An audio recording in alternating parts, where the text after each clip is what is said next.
Hare Krishna. Today I'll share a small story with all of you from Srimad Bhagavatam. Before that, we'll start with short prayers.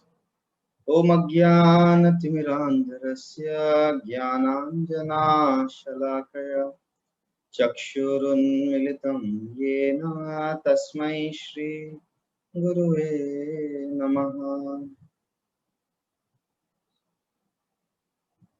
So this is a story from Srimad Bhagavatam where Indra was offered a garland by a great sage, and Indra took it lightly and gave that garland to his elephant, Airavat. So Indra's elephant is very famous. So Indra thought, Airavat ko de dete. And because that garland was offered by a great sage, his Mahagarland, and Indra disrespected it. So the sage cursed Indra.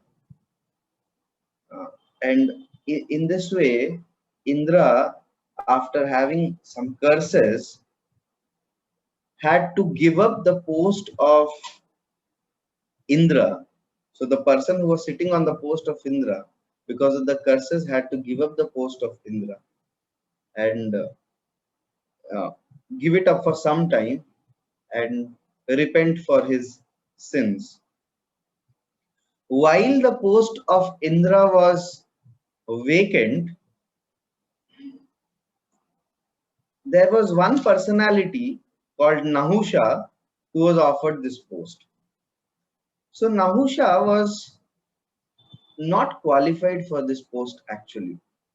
But when Nahusha was asked for this, Nahusha immediately agreed and he became the next Indra for the time being till this Indra comes back to his post. But the problem with post and position in this world is it goes to the head and infatuates a person. So Nahusha, instead of thinking that I am just playing the role of Indra for some time and taking care of his responsibilities, he considered himself very great and powerful like Indra. In fact, his infatuation was so high and attachment to the post was so high that he even considered the wife of previous Indra, which was Mother Sachi, he considered Sachi Devi as his own property. And he approached Sachi and said that Sachi, I am now Indra, so you belong to me. To this, Sachi said that you may be sitting on the post of Indra. I was not married to the Simhasan. I was not married to the post, but I was married to a personality. So he will always remain my husband. I cannot consider you as my husband. To this, Nahusha became very angry and he started telling Sachi that no, all that what Indra had, now I have all that. So it is me who is going to fulfill all your desires. So that's why become mine and you will enjoy the opulence of Indra. Sachi understood that Nahusha has gone mad in lust. Nahusha has gone blind in infatuation. Sachi said, okay, Nahusha, I am ready to oblige to your request and I am ready to uh, accept you as my husband. But for that, I have a condition. Because if you are as great as Indra, then I want the Saptarishis to carry your palanquin and they should bring you to me. When the Saptarishis carry your palanquin and they bring you in a palanquin to me, then I will accept your hand.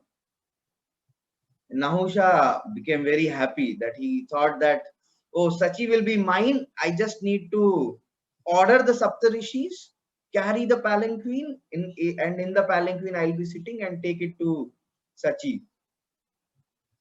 And immediately Nahusha, because he had the post of Indra, he ordered all the Saptarishis that come on, carry me in a palanquin.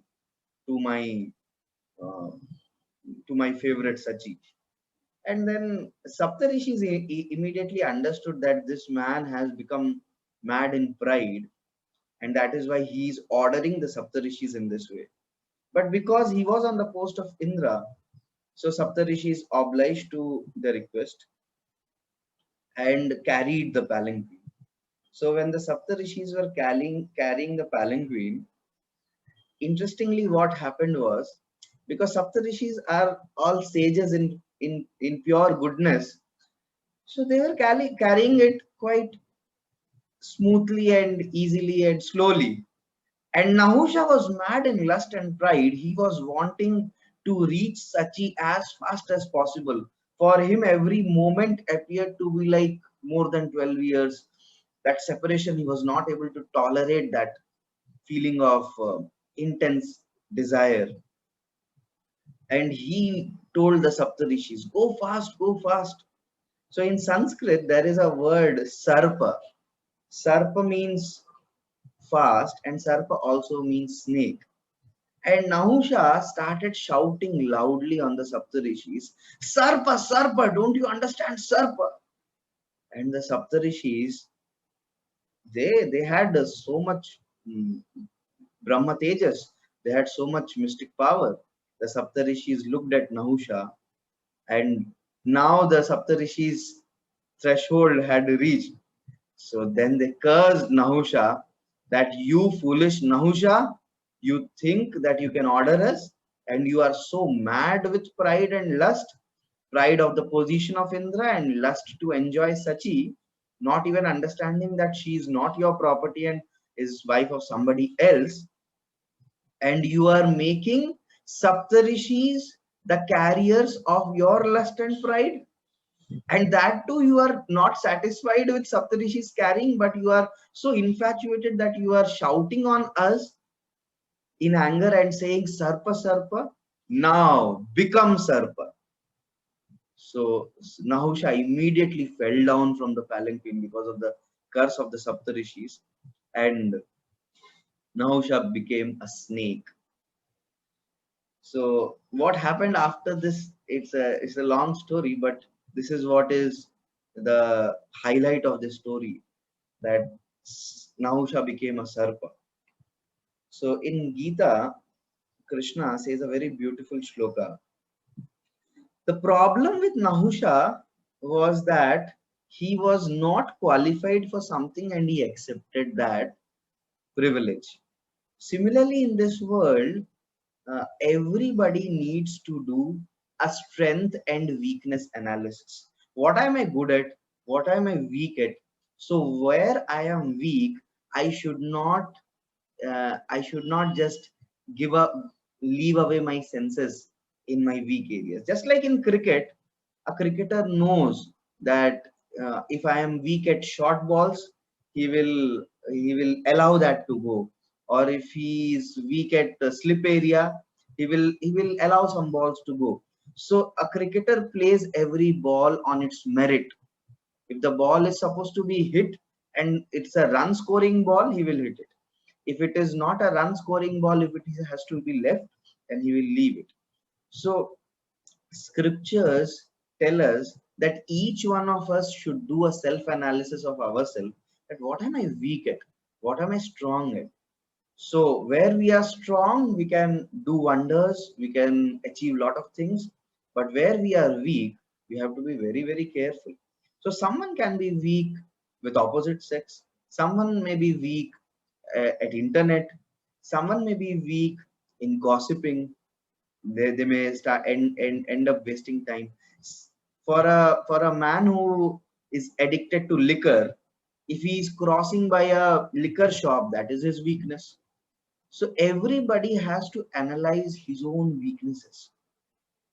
And Krishna gives us this formula for application, which is called the tortoise formula. So I'll recite the shloka and then explain.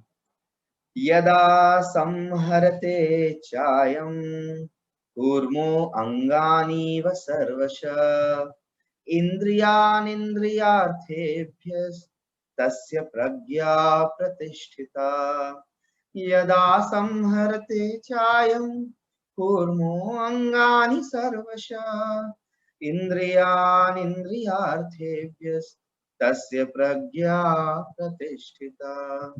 So Krishna says, just like if you have seen a tortoise, how does it behave? As soon as there is some danger in front of the tortoise pulls all its limb within its shell. So its shell is the protective cover and it pulls itself within it. And as soon as there is no obstacle, then he will again extend all its limbs outside and work in this world. So if you have seen this game of kabaddi, it is very like sometimes people go into the other party and they start saying kabaddi, kabaddi, kabaddi, kabaddi, and they go so much deep into it that the other party completely engulfs it. So while living in this world, we have to be careful that amid sense objects where we are weak, we all have to pull our senses back into the shell of association of devotees, shell of scriptures, shell is the protective layer. Shell is the hard layer which protects the tortoise from any external influence. So this shell represents our spiritual practice. So we have to come back into spiritual practice so that we are safeguarded from those kind of attacks. So by everyday chanting of these holy names, we will slowly become more powerful, and we can overcome all these avidya and vasanas which are there in our heart, the tendencies for unwanted things. And then by after a person is fully purified, then he becomes a free bird, like Narada Muni. Narada Muni bajaye veena Radhika Ramana Naam. So Narad Muni is completely free to go anywhere and everywhere in the universe without any visa, without any aeroplane, without any ticket. Nothing is required. So this is the freedom which a pure devotee gets. But before we become that, we have to be very cautious and use this tortoise formula. So come, let's chant the Hare Krishna Maha Mantra. Jaya